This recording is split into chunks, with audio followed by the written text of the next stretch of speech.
Hi friends, કેમ છો બધા? મજામાં? જય શ્રી કૃષ્ણ. જય શ્રી કૃષ્ણ. જય શ્રી કૃષ્ણ. જય માતાજી.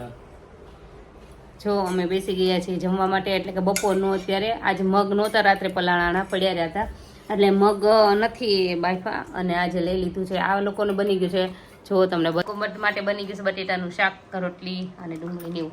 અને મેં લઈ લીધું છે મારું દહીં. આજે આમાં નાખી દઈશું ચાટ મસાલો દહીંમાં, અને લઈ લઈશ થોડીક ડુંગળી, અને પછી ખાઈ લઈશ થોડુંક ફ્રૂટ. એટલે કે પછી થોડીક ગ્રેપ્સ ને એવું બધું થોડુંક લઈશું, ને વટાણાની એવું ભૂખ લાગશે તો ખાઈશું. સાંજના 4 વાગે એવું ફ્રૂટ જ લઈશું. અત્યારે દહીં લઈ લઈશ, ને સાંજે પાછું શાક રોટલો ખાઈ લઈશું. ચલો. અને જો મારા દર્શભાઈ ડાયટ જ કરે છે. જો હા, મટકાનું દહીં બહુ મસ્ત છે. એવું તમે મટકું લેતા આવ્યા હતા, બહુ મસ્ત મળી ગયું હતું. જો દહીં જ છે અમારા ઘરના દૂધનું. આજ પાછું ગરમ કરીને મને દહીં, મેં તમને કીધું એમ, આપણે ઘરનું દૂધ આવતું હોય કોઈને ગામડે ગમે ને, તો ગરમ કરી નાખવાનું, એના ઉપરથી તર કાઢી વાળવાની, પછી દહીં મળી જાય તો એની ઉપર આપણે તર હોય. તમે જોજો, અમે એને કાઢીને તીખારી કરીએ એમ, એટલે એ તર આપણે નથી ખાવાની. ચલો, હું થોડુંક દહીં ને એવું ખાઈ લઉં. વાગી ગયો છે 1:30. ફ્રેન્ડ્સ, અમે આવી ગયા છીએ અત્યારે જમવા માટે. નીચેથી ઉપર આજે હું એકલી જતી આખો દિવસ, કાલથી રેગ્યુલર થાય તો રોજ રોજ હું તમને કહું છું. જોઈએ જાય. ચાલો દર્શુભાઈ, જમવા બે જાઓ. ભાવેશ, સુમિત, જમવાનું બતાવીએ. જોઈ કે અમારા મરચાના રાયતા, ગુવાર મુઠિયાનું શાક, ડુંગળી, રોટલો. ચાલો અમે જમી લઈએ, તમે પણ જમી લો. જો ફ્રેન્ડ્સ, અમે બેસી ગયા છીએ ફ્રૂટ લઈને. લઈ લીધું છે અમારું વોટરમેલન અને ગ્રેપ્સ. ને ભૂમિતભાઈ અને દર્શભાઈ વોટરમેલન ખાય છે. ભાવેશ, ચલો ભલે વોટરમેલન ને ગ્રેપ્સ ને એવું ખાઈને પછી તમારી જોડે બધી વાત કરી. બધાના પ્રશ્નનો જવાબ, કોઈ કહેશે બધાના રિપ્લાય દેજો. બધાના રિપ્લાય કેવું કરું છું, શોર્ટમાં હોય ને એ તરત એને રાઇટિંગમાં આપીને દઈ દઉં છું આન્સર. ને બીજું બધું છે ને, હું અહીંયા તમારી જોડે વાતચીત કરીને જવાબ દઉં છું, જે ડિટેલમાં કેવું પડે એમ, જે સમજાવવું પડે એમ. એટલે હું એ પ્રશ્નના જવાબ હું આમાં રાખું છું, કારણ કે તમને બધું વ્યવસ્થિત સમજાય. અને ઓલું હું તમને શોર્ટમાં લખી દઉં ને તો એ સમજાય નહીં બધું. જે જાજુ કહેવાનું હોય ને હું ડિટેલમાં એટલે લખું છું. અને બાકી જે આ છે ને બધા નાના નાના, એના આન્સર હું ટૂંકમાં કહી દઉં છું, હા ના કે આ છે થોડું ઘણું, તો એ ઘણાને દઈ દઉં છું રાઇટિંગમાં મોટા. પણ એટલે હું પાછળથી રાખું છું, બને ત્યાં સુધી લખીને અને બોલીને બધાના આન્સર હું આપી જ દઉં છું. બાકી રહેતા નથી, છતાં રહી જતા હશે તો હું ચેક કરતી રહું છું. ચાલો અમે ખાઈ લઈએ ફ્રૂટ થોડું, પછી આન્સર દઈ દઉં બધા તમારે. તમને જવાબ દઈ દઈ કે કેરી વેચવાની છે તો કે જો એ કેરીના ઝોનમાં ભાવ છે. કેરીનો જ્યારે સિઝન આવશે ત્યારે ખબર પડશે, એટલે જ્યારે પાક ઉપર આવશે ત્યારે. હજુ તો અમારા ઉડી ઉડી ખાકતી થઈ છે. એનાય બહુ મસ્ત મથણા કરીને ખાઈએ. એ કેરી ખવાય પાછી કાચી કેરી, એનાથી વેટ નહીં વધે. અમે એ ખાતા ગોળવાળું કરીને ખાઈએ છીએ. એ હું તમને બતાવીશ હવે અમારે આવશે ને અનિડાથી ત્યારે. પછી હિમેજ કાયમ ચાલુ જ રાખવાની કે ના? અને અત્યારે ગરમીમાં પીવાય કે ના? ગરમ બહુ લાગે છે તો શું કરવું એમ? તો થોડી ઓછી કરી નાખજો. જો તમને પેટ સાફ થઈ જતું હોય તો બંધ કરી દો, કંઈ વાંધો નહીં. આપણે કાયમ નથી પીવાની. જ્યારે તમારો વેઇટ કંટ્રોલ થઈ જાય, તમને એમ થાય કે મારું એટલું થઈ ગયું, પછી તમે મૂકી દો તોય ચાલશે. ત્યારે તમે મૂકશો ને ત્યારે તમારે 1-1.5 કિલોનો ડિફરન્ટ થાય, બાકી વધારે કંઈ કશું જ નહીં થાય. ત્યારે મૂકી જ દેવાનું છે. તમે કાકડી, ટમેટા, ગાજર એવું નથી ખાતા ડાયટમાં, તો એવું અમે ચાલુમાં ખાતા હોય ક્યારેક ફ્રીજમાંથી લઈને સીધું. પણ મેં પહેલેથી જ મેં બહુ બધામાં બધું ટ્રાય કરી લીધું હતું ને, એટલે કંટાળી હતી ને, એટલે આ વખતે હું મગ ઉપર જ આવી ગઈ હતી. ડિસાઈડ કરી જ લીધું હતું, ગમે એમ થઈ જાય બસ ઉતારે પાછે. એટલે મગ જ લીધા. શેક સુધી મેં મારી ડાયટમાં, હું તમને કહું, મેં તમને બધું નવીન બનાવ્યું ને. મેં થોડાક દિવસ શરૂઆતમાં કર્યું હતું મગના ઢોકળા. એ ભાવેશ મારા ડાયટ શરૂ કર્યું ત્યારે ભાવેશ માટે ખાસ થોડુંક તો હું તો એડજસ્ટ બધું કરી લેતી. પણ પછી ત્યારે મેં મગના ઢોકળા, પછી ઓટ્સની ખીચડી, અપમ ઓટ્સના એવું થોડાક દિવસ બનાવી, પછી બે મગ ઉપર આવી ગયા.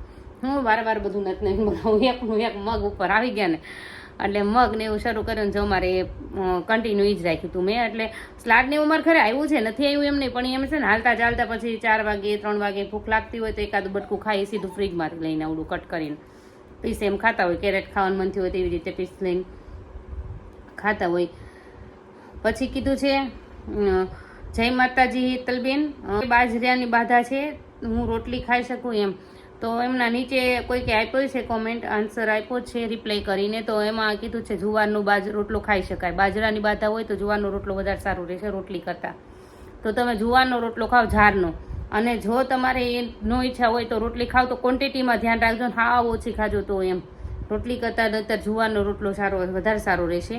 બેન મારે વજન તો ઘટે છે, પેટનો ભાગ પણ ઘટી ગયો છે, હાથનો ભાગ નથી ઘટતો. તો મેં એક્સરસાઇઝના મારા વિડીયો છે પહેલાંના, એમાં તમે જોશો જે હાથની એક્સરસાઇઝ દીધી છે એ હાથ માટે જ છે, એટલે એ તમારે ઘટી જશે હાથને એવું.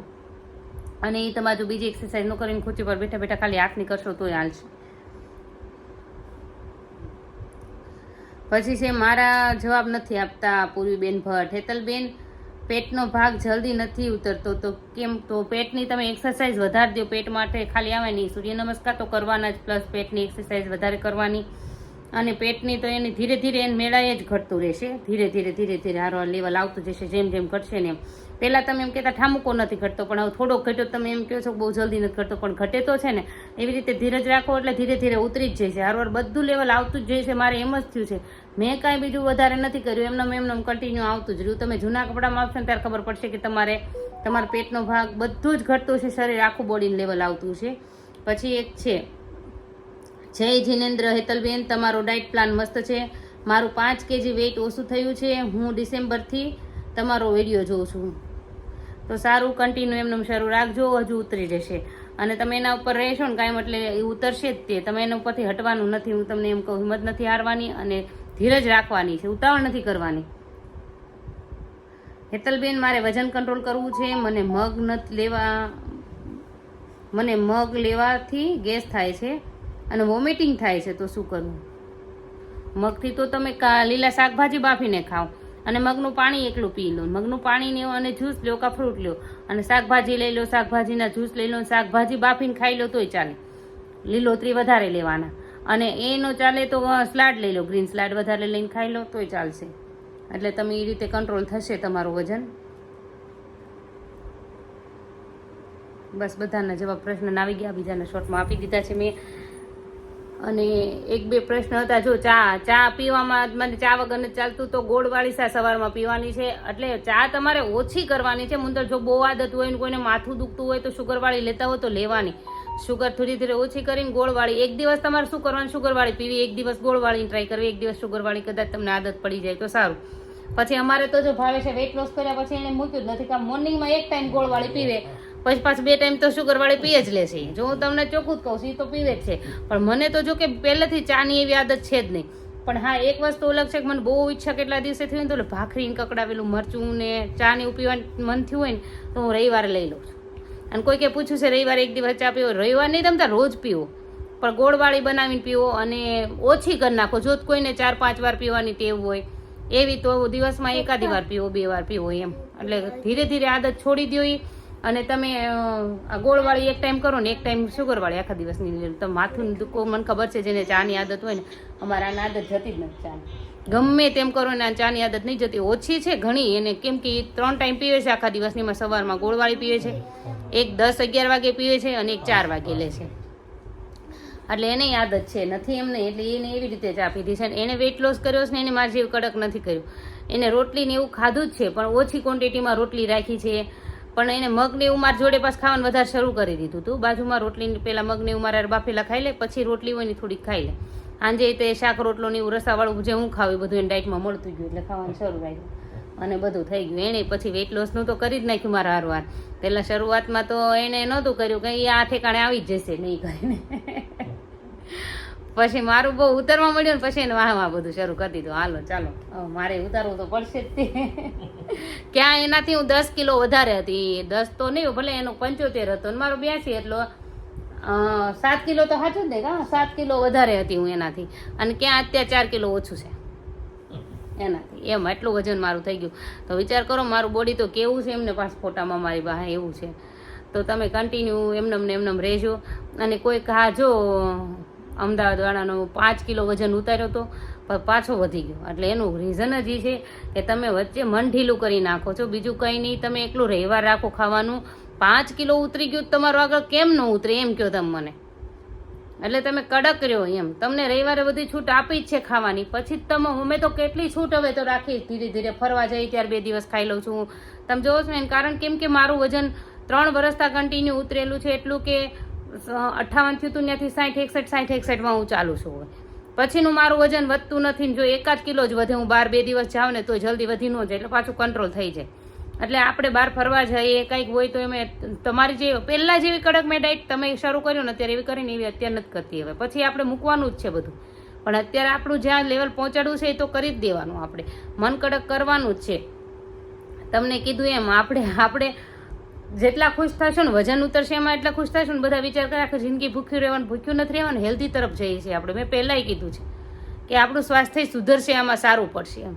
એટલે કન્ટિન્યુ આના ઉપર રહેજો, કોઈ ડાયટ મૂકતા નહીં. તમને મોટિવેશનની જરૂર હોય તો તમને જે મોટિવેશનના વિડીયો તમને પહેલાં વધારે મળ્યું હોય મોટિવેશનના વિડીયો જોઈ લેજો મારા, કે કોઈ બીજા પણ તમે તાર મોટિવેશન મળે તોય તમે જોઈ લેજો. મોટિવેશન લેતા રહ્યો અને આગળ ને આગળ વધતા રહ્યો. અને મારી તમને ભગવાનને પ્રાર્થના છે કે તમે બધા ભાઈ વજન ઘટાડી જ લો તમારે આગળ ને આગળ રહીને, અને બધાને કામ કરે. આ તમને બધાને જો ઘણાને ઉપયોગમાં આવ્યો છે આ ડાયટ પ્લાન ને, બધાને આવે. પણ હું તો એમ કહું, મેં તો 3 વર્ષથી આ ઘટાડ્યું છે એનું, અને તમારે બધાને ઘટી જશે. કાયમ મક્કમ મન રાખજો, મૂકવાનું નથી, અડગ રહેવાનું છે આના પર. તમને અમારો આ વિડીયો ગમ્યો હોય તો લાઈક, શેર, સબસ્ક્રાઈબ જરૂરથી કરજો. Thank you. Thank you. Welcome. Good night.